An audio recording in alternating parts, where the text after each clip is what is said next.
In 2017, the Mila Kunis movie Bad Moms was released in theaters. In this day and age, it's impossible to be a good mom. Screw it. Let's be bad moms. I'm in to Bad Mom! You get the gist of the film from this clip from the trailer. The movie was a comedic critique of the way we judge moms in society, setting impossible expectations for what a good mom should be and shaming women as bad moms when they inevitably fall short. Beyond the movies, this trope of the bad mom, of course, has real-world consequences, and one of them is how mothers are treated in courtrooms across the country. According to the Innocence Project, quote, crimes involving female suspects tend to receive more media spotlight than similar cases involving men, especially when the accusations against them involve children. Media coverage of women suspected of harming children often weaponizes gender stereotypes, painting women as evil or bad mothers, and portraying them as having fallen short of the traditional gender roles of gentle and nurturing mothers. These biases can contribute to wrongful conviction.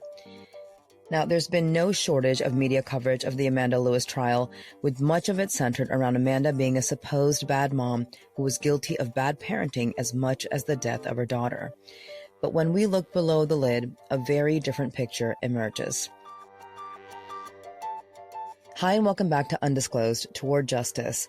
This is The State versus Amanda Lewis. My name is Rabia Chaudhry. I'm an attorney and author, and I'm here with my colleague, Colin Miller. Hi, this is Colin Miller. I'm a professor at the University of South Carolina School of Law, and I blog at Evidence Prof blog. This is the 9th episode of our deep dive series into the trial of Amanda Lewis. Back in 2008, Amanda was convicted of the 2007 drowning death of her 7-year-old daughter, Adriana Hutto. She's been in prison ever since. Let's start with a topic we first broached back in episode 1. When Amanda was 17 years old, she had a first child named Alex. And he tragically passed away. Here's a clip covering this on 2020. Dark whispers circulate about a suspicious past.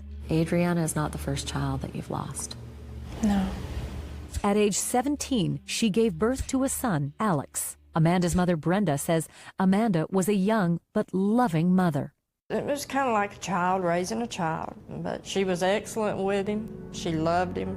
At just 16 months old, Alex suddenly stopped breathing. Amanda said she had left the room while he was napping. How long were you gone? A matter of a few minutes. And when you came back, what did you find? He was laying on the floor, not moving. The autopsy results indicate the baby died unexpectedly due to a seizure disorder. But now, having lost a second child, eyebrows were raised. Do you think the community had an impression of Amanda that she was some kind of black widow? I think those sentiments existed, that she was an evil person. You know, she's a terrible mother. Would it be wrong for people to think it's an awful coincidence to have 2 children die in unexplained ways in such a short period of time? Sure, it's right to be suspicious, but, suspicion is not proof. For the prosecutor, it's one more red flag against Amanda. I call it something relevant to look at when you're looking at everything in a case. It helped you make up your mind. Yes. Like other media outlets, 2020 noted the diagnosis that Alex died from a seizure disorder. But what you don't hear, and what we reported before, was that the medical examiner had another conclusion, that Alex showed no signs of trauma.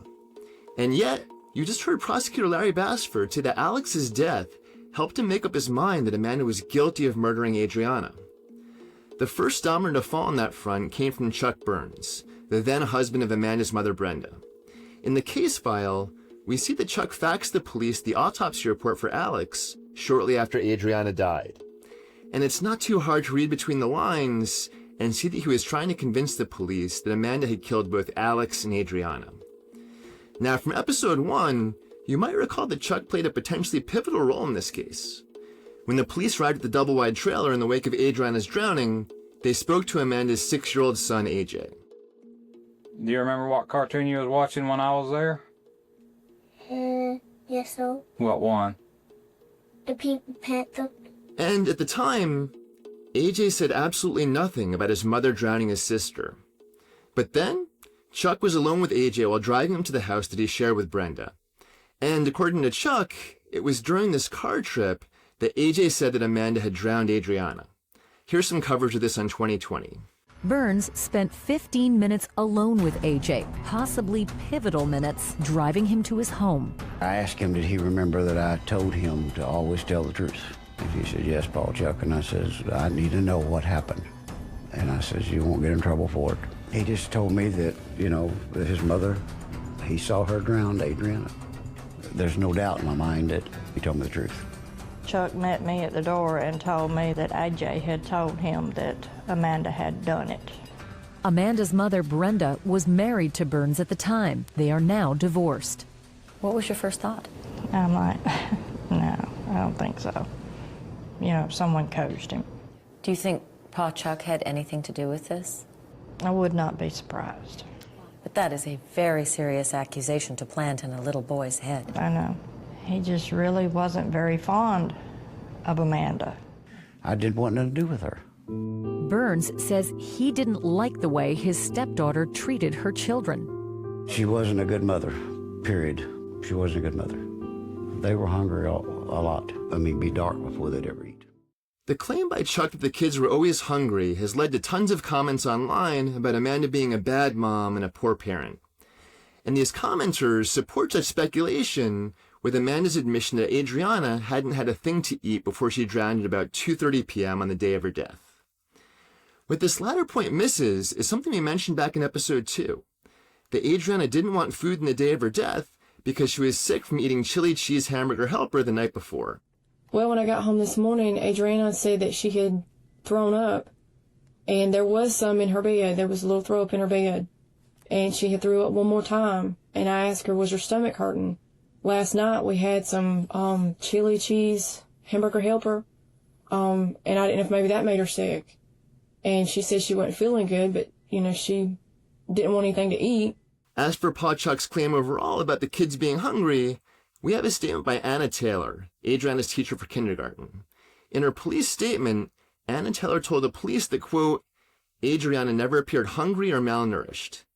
That's consistent with Adriana's autopsy report, which described her as, quote, well-developed and well-nourished. So did Pa Chuck lie about the kids always being hungry? And could he have coached AJ into implicating his mom in his sister's death? I asked Amanda about whether Chuck could have had a motive to make up allegations against her. I don't really think he cared too much for me. Mm-hmm. I've always been very outspoken. Mm-hmm. I usually verbalize what's on my mind, whether I should or shouldn't. Mm-hmm. And I think that's one thing he didn't like. Later,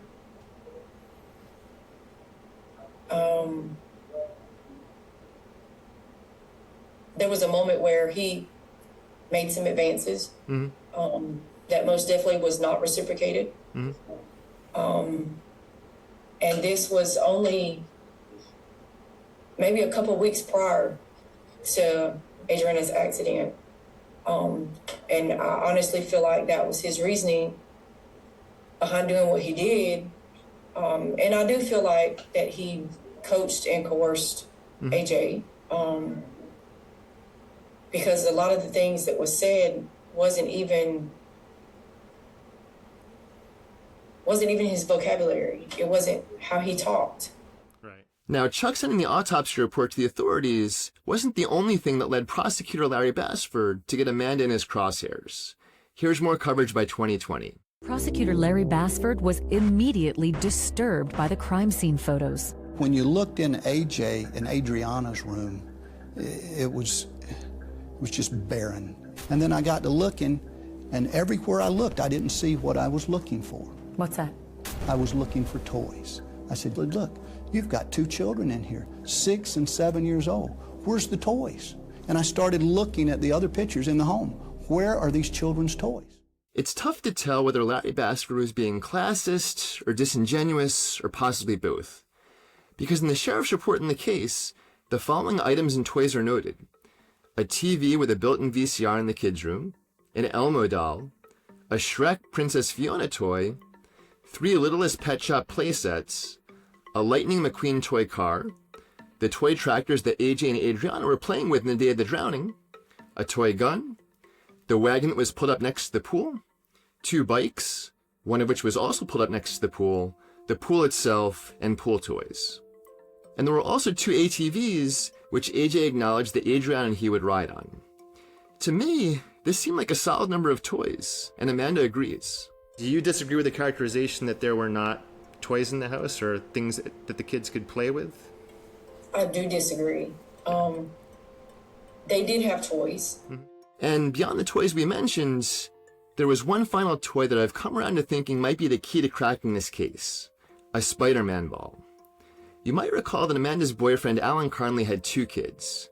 We've told you about Alan Jr., but there was also Amber, who was in the 6th grade. At trial, she testified to AJ and Adriana playing with a Spider-Man ball by the pool. Did you ever see her playing there at the pool? They would play around it. Around it? What would they do? They would like throw the ball for each other and catch it. Sometimes they would land in the pool and they'd try to get it out, but They would do what? they would try to get it out. Okay, and how would they do that? I'm not sure. They just Okay. Walk up to the pool and try to get it out? Now you can't hear Amber's response to this last question, but she nods her head to indicate that yes, they'd go up to the pool and try to fish it out when it fell in. What makes this interesting is that the Spider-Man ball was in the pool after Adriana was pulled from it. And that could lead to the theory that Adriana got in the wagon, tried to pull the ball out of the pool, and fell in. Here was prosecutor Larry Bassford's attempt to forestall that theory with Amber at trial. When you said that you saw trying to get the ball out of there, was that Adriana trying to get it out, or was that AJ trying to get it out? I don't remember. All right. If you looked at a summary of the statement that you gave the officers, do you think that might refresh your memory if you looked at something on there? Okay. Does that refresh your memory? Yes, sir. Okay. Who had tried to get the ball out? AJ. Okay. You can see the point that Larry Bassford was trying to make, that it was always AJ who had tried to get the Spider-Man ball out of the pool. But what if AJ didn't know the ball was in the pool? In that case, what might have happened if Adriana pulled the wagon to the pool to try to get it out for the very first time? Sure, there's some speculation here, but here's what AJ said when he was asked by the police about the Spider-Man ball. You got a Spider-Man ball? Where's it at?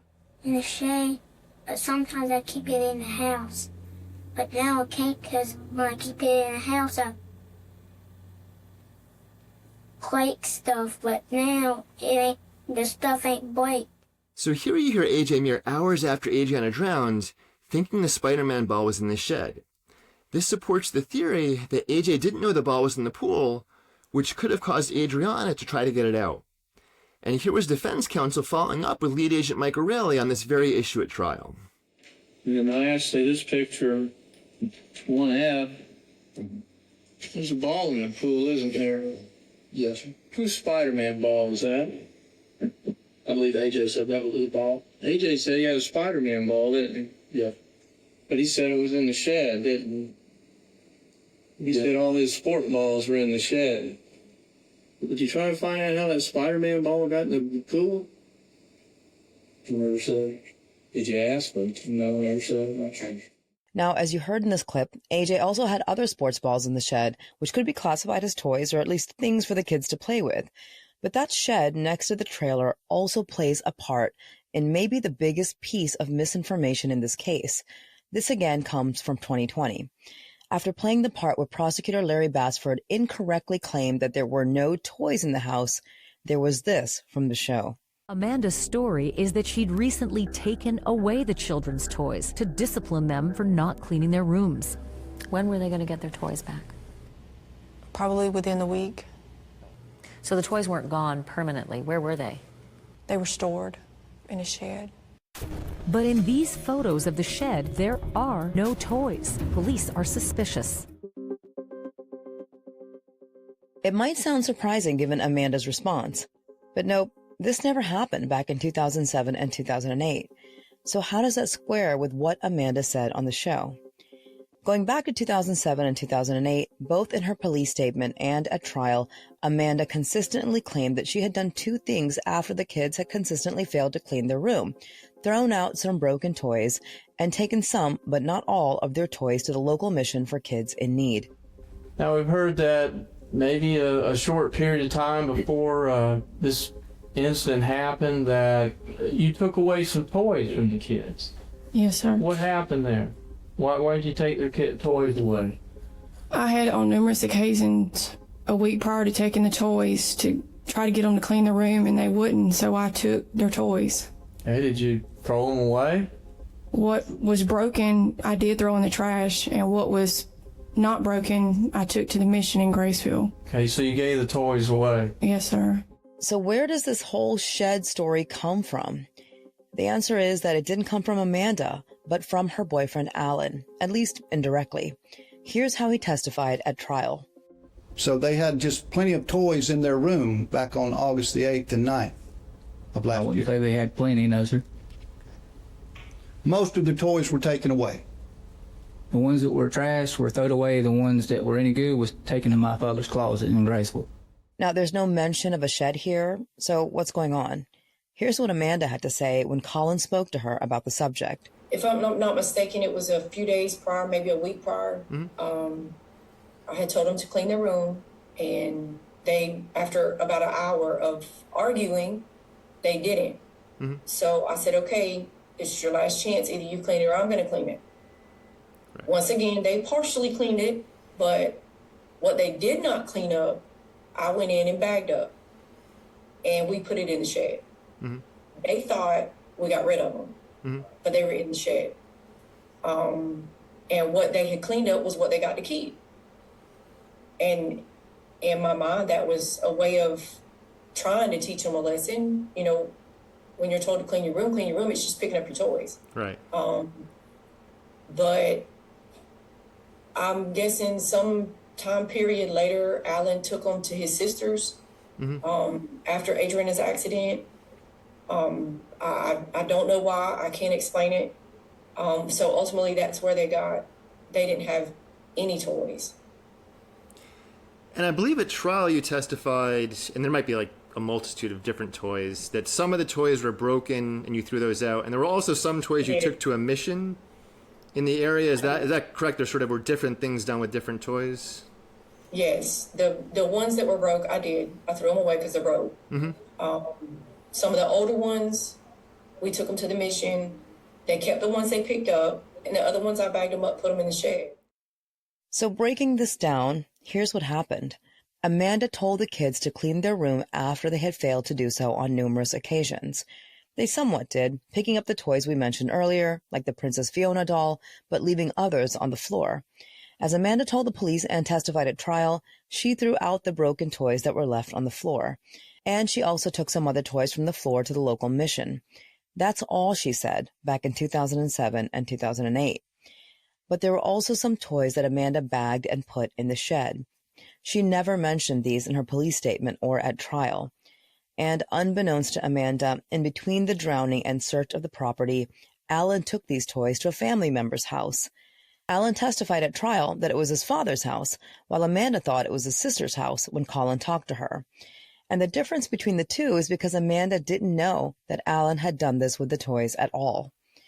And so when Amanda was speaking to 2020 about the toys in the shed, this is what she was referencing. But it's not something she told the police back in 2007 or the jurors in 2008. What she said was that she threw away broken toys and gave away some of the intact toys to a mission because the kids repeatedly refused to clean their room. Sticking with the topic of cleaning, here's part of a video done on the case by popular YouTuber Kendall Ray. For reference, this video has over 3 million views, and it contains her claims about the cleanliness of the trailer. They were concerned that the kids were possibly abused, if not definitely neglected, because their house had was a complete pigsty. When the investigators went in there, it was absolutely filthy. It smelled of urine. So is this claim about the cleanliness of the trailer true? The answer is no, at least if we're talking about the common areas, and you don't have to take our word for it. There was a video taken of the trailer that we'll post on our website and our socials. And in it, the common areas are quite clean and tidy. Of course, none of this is to say that a messy home makes a bad parent, but it's simply inaccurate to claim that the common areas were messy or in any way evidence of neglect. And you might also remember something from episode 2. The day that Adriana drowned, Amanda had worked at the nursing home from 11 p.m. to 7 a.m., attended a work meeting, and then taken a 3-hour nap when she got home. Then, after that short rest, she cleaned. Specifically, she did dishes, vacuumed, and washed a couple loads of laundry. Is that your general recollection of the next half hour or so you're doing some cleaning around the house? Yes. Yes, that's what I was doing that morning. I did a couple loads of laundry while I was cleaning, vacuuming, so that we could go. And they were playing outside in the front. I could see them out the window. Right. And as we noted in episode 2, you don't have to take Amanda's word for it. Here's what Alan Jr., the son of Amanda's boyfriend, said about the afternoon of the drowning. And what was Amanda doing during that time? I heard her vacuuming the living room. I heard the vacuum going. Meanwhile, here's what AJ said about Amanda cleaning that afternoon. Did she do any cleaning? Washing the dishes and washing the clothes.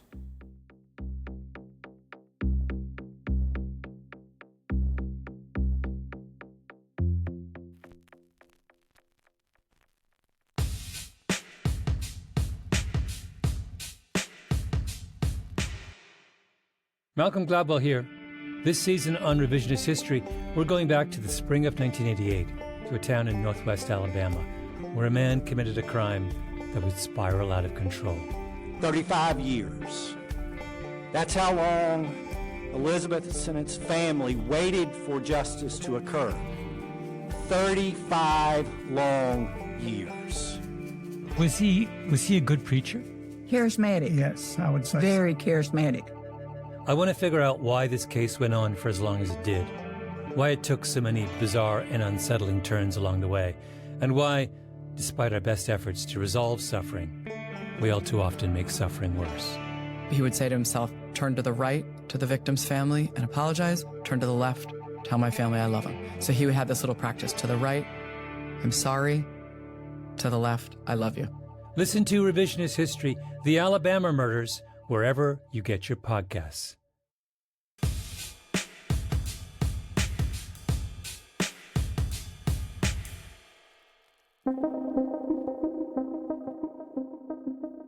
I followed up on all this by asking Amanda for her own take of the cleanliness of the trailer on the day that Adriana drowned.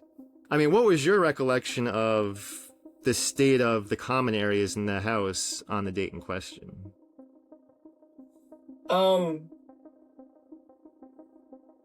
The best that I could with having young children and a teenager, we were always cleaning. I was always cleaning. So I don't think anybody can ever say my house was ever dirty. The kids' rooms, both of those bedrooms was just, I mean, it was what it was. But no, my house could not be vocabulary as being dirty. This is where you might imagine Amanda's frustration with the state's claims. According to the prosecution, she slept when she got home from work, was awoken by Adriana, and then dunked Adriana twice in the pool while their trailer sat in squalor. And yet, while AJ accused Amanda of drowning Adriana right after she woke her up, he also said during his police statement that his mom was cleaning the house that afternoon while Adriana and he were playing with tractors outside. Now, in fairness, Adriana and AJ's room was quite messy, like many kids' rooms. As you recall, that was a point of tension between Amanda and the kids. And then there was something else about the room the state used against Amanda at trial. Here's what lead agent Mike O'Reilly said on 2020. Overall impression when you first walked in? The stench of urine just about knocked you down. It was that strong? It was bad. That was probably the worst smelling urine room I've ever been in. Did it seem as though these kids were neglected? It seemed that way. Meanwhile, here's what Amanda told Piers Morgan on his TV show Killer Women. As far as the smell of urine, she wet the bed quite a bit. But there was also a dog in the house that urinated on everything. Breaking that down, the dog in question was the one we mentioned in a prior episode, her boyfriend Alan's Mini Doberman. And everyone agrees he had a problem peeing inside. And as Amanda noted, Adriana also had a problem wetting her bed. And indeed, the load of laundry that Amanda was doing when Adriana drowned was Adriana's sheets. Because no, this was not a smell Amanda wanted in her house, and one that she let linger. It was something she was trying to address by cleaning the bedding. Returning to the 2020 episode, right after the bit about the kids' room, the show had a segment with Dr. Linda Fox. You might recall that she was the ER doctor who treated Adriana after she arrived at Bay Medical Center via helicopter. And another red flag for police? Amanda's demeanor at the hospital. ER doctor Linda Fox describes peculiar interactions with Amanda. When I asked her if she had any questions after I described her daughter's condition, she asked me where the vending machine was. And then, when Fox told her the tragic news that Adriana had died. Didn't see tears. I saw just no emotion. You tell a mother that her 7-year-old daughter died, and you expect some reaction. Now, at the outset, it's important to note that there's been extensive research and writing about how tough it is to gauge how a person feels from their outward expression of emotion. And in fairness, in the 2020 episode, the show followed Dr. Fox's comments with this. Family members say that was just Amanda's steely personality. Amanda is not a cold person. It seems almost like she's unemotional, but it's right the opposite. She doesn't display it. It's all inside. And there is no doubt in my mind that Amanda loved that child with everything that was in her.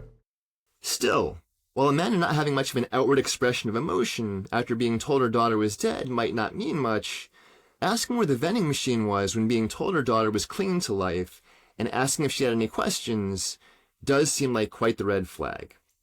But here's the thing. Dr. Fox never testified to this at trial. Indeed, her trial testimony makes it seem like she might be mistaking her interaction with another mother for an interaction with Amanda. Dr. Fox, after you made the decision that the life-saving efforts were unsuccessful, what did you do in regard to this child? During any kind of resuscitative efforts, we always try to look for family to get more information, the story, medical problems, allergies, whatever. But it wasn't, it was known that this was, a life flight in from an outlying county, and it would be a while before we got family. But after it just became obvious that there wasn't going to be anything further I could do, we called the code and I looked for family. Now recall, on 2020, Dr. Fox said that while Adriana was still alive, she told Amanda her status and asked if she had any questions, followed by Amanda asking where the vending machine was.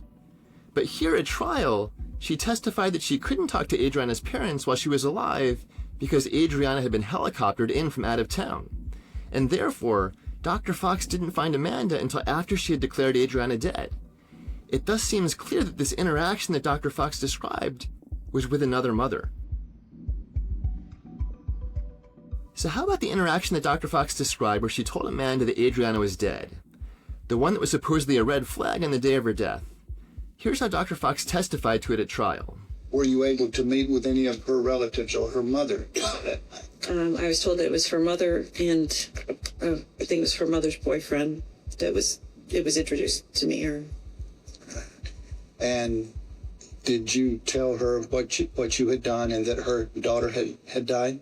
I tried to inform them as gently as possible that there was nothing else left to do. We had done everything in our best efforts, and I was afraid that her daughter had died. Okay. Now, you were the one that actually told her that her daughter had died. Is that correct? I believe so. Right. And from talking with other witnesses, I understand that was an emotional time for you.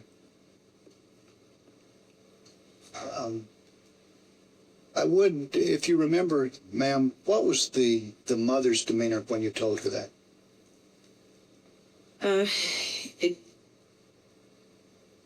It actually was, it struck me odd because it was almost calming to me to look into her eyes, and she didn't really have much of a reaction, and it just was very flat. On emotion. I remember it distinctly because I was thinking it was better that she didn't. Okay. Thank you, Dr. Fox. And so, it's interesting how what Dr. Fox found comforting at trial was portrayed as a red flag for TV years later. Of course, all of this presupposes that Dr. Fox was actually remembering her interaction with Amanda and not some other mother. If Dr. Fox thought Amanda was the mom who asked about the vending machine while her daughter was still alive, maybe it was also the other mother who had a flat effect when told that her daughter had died. Recall that Dr. Fox testified that the mother with a flat effect was with a man, and to the best of her recollection, her boyfriend. Well, there's a big problem with this. Amanda's boyfriend Alan told the police on the day of the drowning that he didn't go to the hospital. Did you see her out of the hospital? Did you see her body? No, I did not go in there. Okay. Meanwhile, here's what Amanda told me about being taken to the hospital and told that her daughter had died. I remember the ad litem lady for, I guess, the sheriff's department. They had her escort me after they airlifted Adriana and they brought me back to the house. She escorted me to Bay County, to the hospital. And when we got there, they first put us in a room, I guess in the emergency department. And then that was when the doctor came in to tell me ultimately that Adriana was gone. Right. And so no, Amanda was not with her boyfriend or even a man when she was told that her daughter died.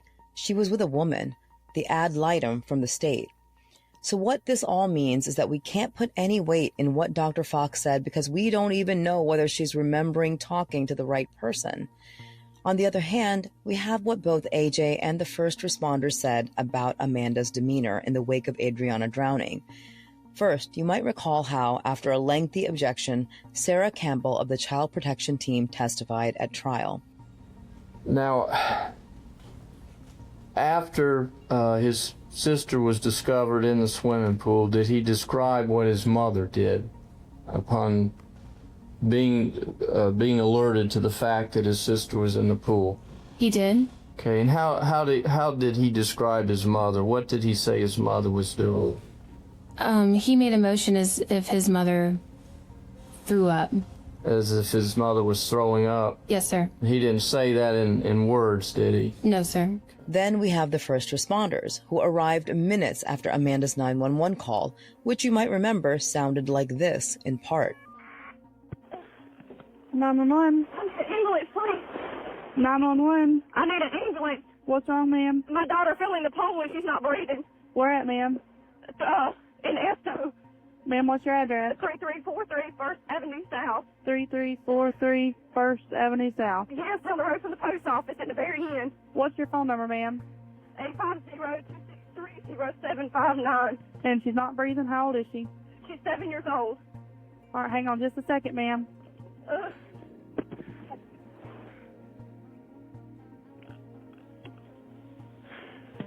Oh, God. Just a second, ma'am. Her lips are purple. What do I do? Here's what Chief Charles Corcoran testified to on cross-examination. Chief, when you first drove up there, you said that the mother was kneeling over the child. Could you describe what emotional state she was in when you arrived? Distraught, sobbing, and weeping and crying. And then there was first responder Jose Martinez. Okay, the baby was here. The mother was on her knees, between the baby, on this position, right, as she was crying, okay? Then there was first responder Gary Jacobs. How was she acting that day when you drove up there? Well, you down over the little girl, and she was trembling, and I guess it was more or less, and I guess you'd say shock somehow. Was she upset? She was upset, yes, sir. Was she crying? I didn't see her face. I don't know if she was crying or not exactly. I can't say that. All of this testimony points in the same direction, that Amanda was distraught after the death of her daughter. And that sets up another wrinkle in this case that almost nobody knows.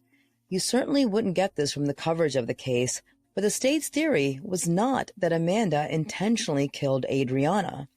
Instead, the state's theory of the case was that after being awoken by Adriana, and with other punishments having not worked, Amanda dunked Adriana to try to get her to behave. Here's prosecutor Larry Bassford setting some of this up in his closing argument. Now, remember this. This is a woman who'd had to work the night shift just the prior night. And this is a woman who worked that night an extra long shift till the next day, extra hour because I had that in-service training. This is a woman that was trying to get some sleep. But she couldn't that day because Adriana was not on her medication. Adriana was not staying in her room. In fact, she was in slamming cabinets and spraying stuff. This is a woman who was tired. This is a woman who was frustrated. This is a woman who had tried all types of discipline to get Adriana to mind. She had tried grounding her. She had tried taking away her toys. She had tried spanking her. But this time, she was going to try something different to get her attention. She was going to dunk her in that pool. If you do that one more time, I'll dunk you in the pool. This is the ultimate punishment. She knew how afraid Adriana was of water. And then, later, Larry Bassford made clear that he was not arguing, and the jury did not need to find that Amanda was trying to kill her daughter. Then what happened? The defendant went inside and decided after she had calmed down, because I'm going to submit to you, ladies and gentlemen, this is not a case where when the defendant took little Adriana out to the pool the second time, she intended to kill that little girl. That is not what we're saying. But I am telling you, she did intend to punish her, to maliciously punish her. And that's what she did. In this case, she went too far. That's the reason we're not here on just an aggravated child abuse case. We're here on a first-degree felony murder case, because this was malicious punishment. This was child abuse that resulted in great bodily harm, that being death.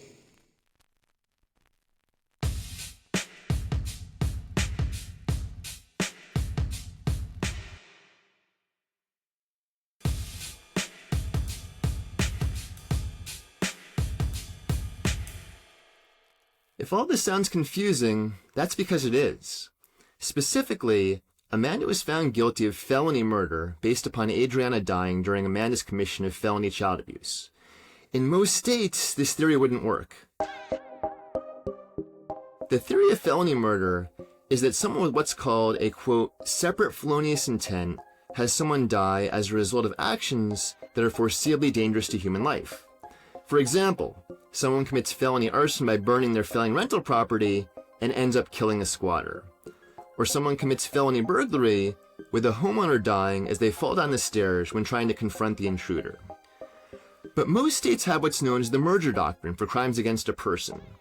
For example, imagine that a defendant punches a victim in the nose in a bar fight, with the victim then stumbling backwards, slipping on spilled beer, falling, breaking their neck, and dying.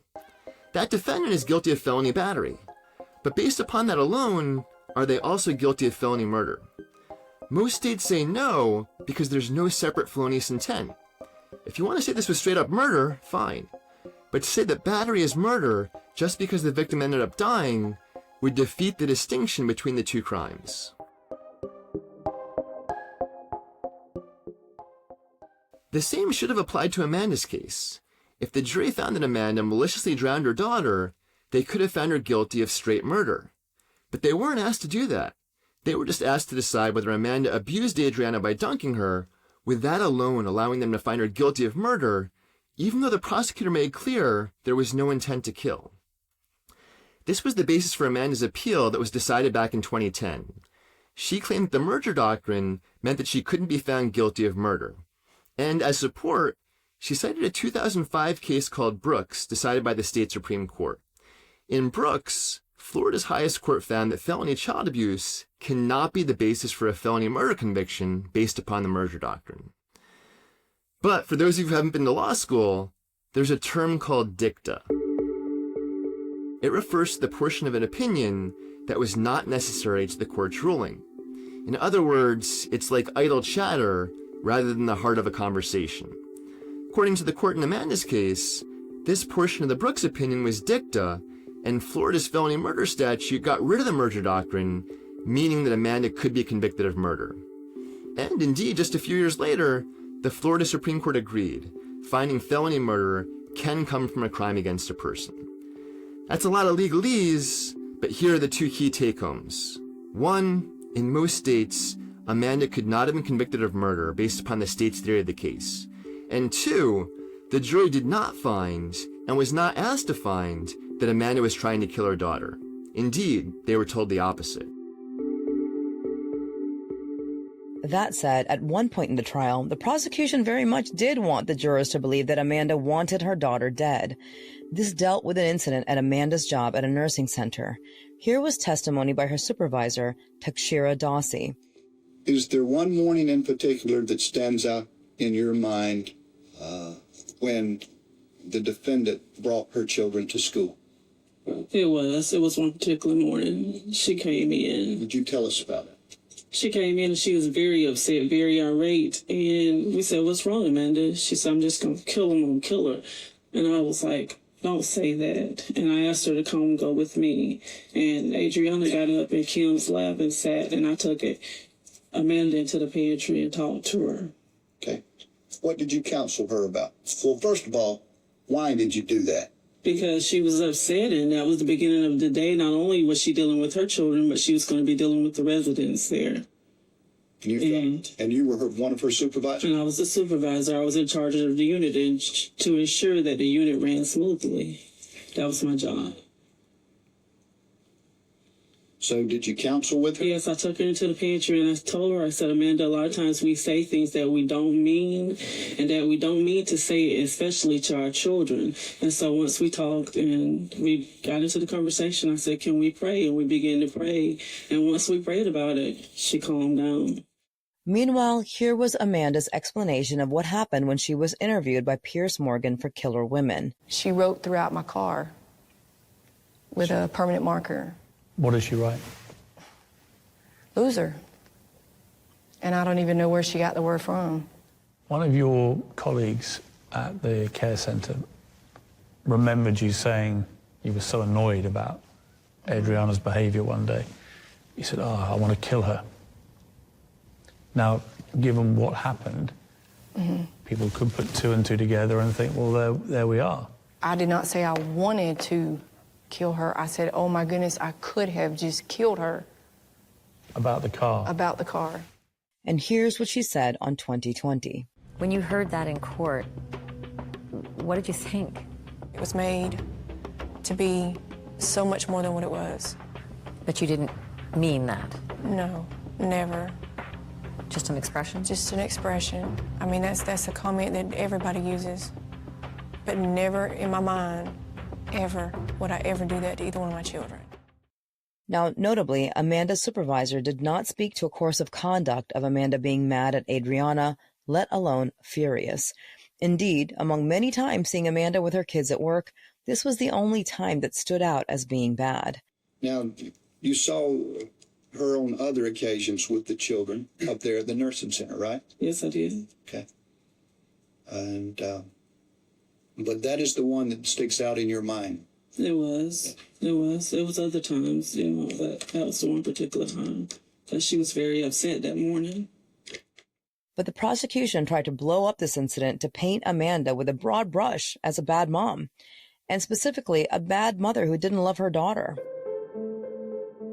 Here was some testimony by Amanda's co-worker, Kimberly Smith, who testified to the marker incident as well as this.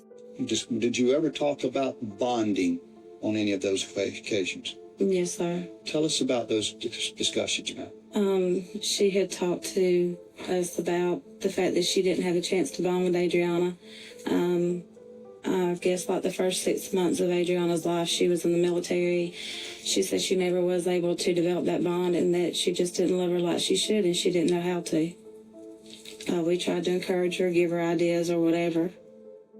This then became a centerpiece of the state's case, that Adriana died due to Amanda not loving her. Indeed, here was the very last thing Prosecutor Larry Basford told the jurors in his opening statement. The defendant was a mother, but she was also tired. She was also frustrated. And when she went out there that day to punish or to discipline her child, her emotions got the better of her that day. You will hear that she never thought she bonded with this child.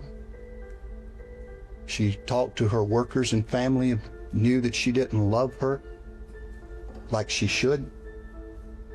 And that day, something snapped. That's what led to the death of Adriana Elaine Hutto. Thank you for your attention.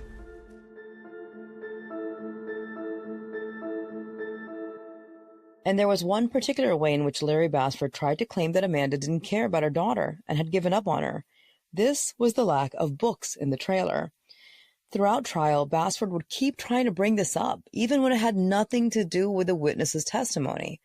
For example, after lead agent Michael Raley had testified about taking photos of the pool and wagon, here was an attempted exchange between Basford and him. We saw some photographs earlier there, sir, of Adriana's bedroom. Yes, sir. Did you see any books in that bedroom that day, sir? Right, Judge. Withdraw the question, Judge. You get the gist. Basford was trying to paint the picture of Amanda as a bad mom who never bonded with her daughter and had given up on her and her education. So how did Amanda herself say she felt about her daughter? Here's what she told 2020. And Amanda admits she had trouble bonding with Adriana. She was part of the National Guard, and when Adriana was just 6 months old, Amanda was called up for duty. She left Adriana in the care of her family for months. But she says her affection for Adriana developed over time. I wanted to protect her and keep harm away from her. Did you love Adriana? Very much. And here's what she told Colin on the topic. After I had her, I left to go to basic training. And then when I come back, she was, I believe, if I'm not mistaken, around 6 months old. Right. So in other words, you have her, and then in those first 6 months, you have to immediately do basic training for 6 months. Mm-hmm. Yes, I have to deploy back out. And then when I came back, she was older, and that time period of her bonding, she bonded with my mom. Mm-hmm. So then when I come back, it's like I'm a stranger coming in to take over, which it wasn't bad. Mm-hmm. The only part that I do regret is I did have to leave right that early. And I didn't get to have that bond with her that she ultimately wound up having with my mom because she took care of her. Right. So when I come back, it was like I had to form my own bond with her. And, sometimes I was kind of resentful because she had it with my mom and I wanted it with her. Mm-hmm. But, we ultimately, I feel like we formed our own bond. It might not have been as strong, but we formed one. Right. And I think I've heard you describe Adriana as sort of a miniature version of yourself in terms of her mannerisms, the way she acted, etc. Is that accurate, that that's the way you saw her, as sort of a miniature version of yourself? Yes, most definitely. Most definitely. Yeah. both stubborn, both hard-headed, both outspoken with our opinions, attitudes, all the way down to our feet, the way we stood. It was just replica in every way. And then what about the theory that Amanda had given up on Adriana and her education? Well, recall the incident where Amanda was with her kids at work after the permanent marker incident. Amanda had taken that specific job and was there with her kids specifically because it allowed her to drop off and pick up her kids from school. Again, here was testimony by her coworker, Kimberly Smith. Was it a common practice with some of the nurses or CNAs there at the nursing center to bring their children to work with them in the mornings? Yes, sir. Okay, and why is that, ma'am? We brought them up there and we put them on the bus. We brought them to the bus stop in the morning. All right.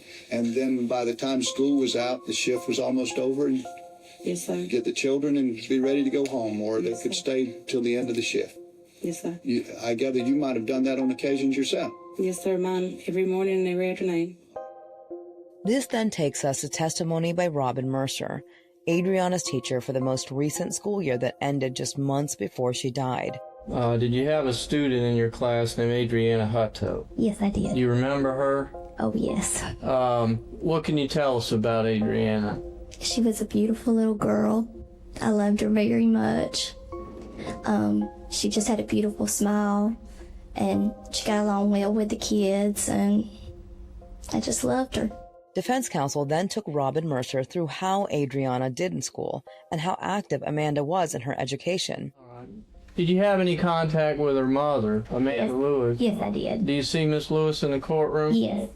Was Miss Lewis involved in her child's progress there at the school? Yes, she was. Would you call her and talk to her? Yes, and if I had any problems, she would call me back. She seemed like a very concerned parent. Okay. And what would happen if Adriana had a bad day and wet her pants? What would happen? She actually came to the school and picked her up the day that she did wet her pants. It was later in the afternoon, so really there was no need for her to come back to school. It was, I would say, 1:30 in the afternoon, and we get dismissed about 2:30, 2:45.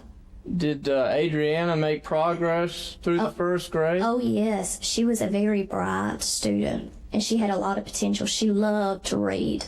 She loved to read? She loved to read. Anytime we had any free time, she would read. She loved books. About how many times do you think you talked with her mother, had either over the telephone or talked to her face to face about Adriana? I would say probably 10 to 12 times. We have mid-year conferences, and she came for the mid-year conference, and we have that with every child to discuss their behavior, their academics, and just basically their progress in first grade and how well they'll do in second grade, and she came for that. She came for awards day. She came to eat with her child from time to time. And basically Adriana was sort of a normal first grader then. She was. And then you might recall Chuck Burns, the husband of Amanda's mother, claiming that the kids were neglected and that Amanda was a bad mom who was raising them poorly. Well, Robin Mercer painted a very different picture. Did you when she came to school, was she on time, or was she one of those kids that's always late? Or no, she always came on time. We never had any problem with excessive absences. Was she dressed appropriately? Very. She loved wearing dresses and skirts. And one thing I can remember about her is first thing in the morning she would come to my classroom just to show me what she had on for that day. And she loved to have her hair done in different ways, and she would show me, and I would always joke around with her, telling her that I would want what she had on, and it just seemed to make her feel good about herself. But she was a beautiful little girl. Now as a teacher, are you all educated or schooled to look for signs of abuse? Yes, we are. Your children, and did you ever detect any signs of abuse? I never saw any bruises. She seemed very happy, and we taught every day. Gracefield Elementary is a very small school, and I don't have a big class. I had a very small class, so we were very close. All my students and myself were very close. And she loved her brothers. She talked about her mother. in high regard. Okay. And you never had any concerns about her being abused or not being taken care of? Or... No, I did not. Okay. Thank you. Colin followed up on this by asking Amanda why she took such an active role in her daughter's education. Robin Mercer, who is Adriana's teacher in the most recent school year, testified for the defense at trial, and she testified that Adriana was doing well. She was always well-dressed, liked to come in at the start of school and show off her clothes to her teacher, said she was doing well in school, and said you were a very concerned parent, that you would come in and have lunch with Adriana at school sometimes, that you always appeared and came for parent-teacher conferences. And I think she said you spoke on the phone maybe 10 to 12 times during the school year to check in and see how Adriana was doing. And so why and how is it so important to you to have that contact with her teacher regarding her progress in school? I think because, and I don't want anybody to take this wrong, because my mom was awesome in a lot of different ways, but in some ways I felt like I wanted to do it. I wanted to give her better than what I had. I mean, obviously her dad didn't want to be around, so I felt like I had to be both parents. And I didn't want her or AJ to be neglected in any way as far as me being there for them. So I went over and beyond. Maybe some people might say too much, but it's just what I felt like I had to do. In the end, none of Amanda's efforts mattered. She was painted in the press and at trial as the ultimate bad mom who had 2 kids die under her watch. And all of this led to Amanda being convicted of murder and being given a life sentence without parole. But this almost never happened. Amanda was asked to take a polygraph, then a plea deal. And then she was asked to make a decision to face the death penalty or to have her jury cut in half. Next time on Undisclosed.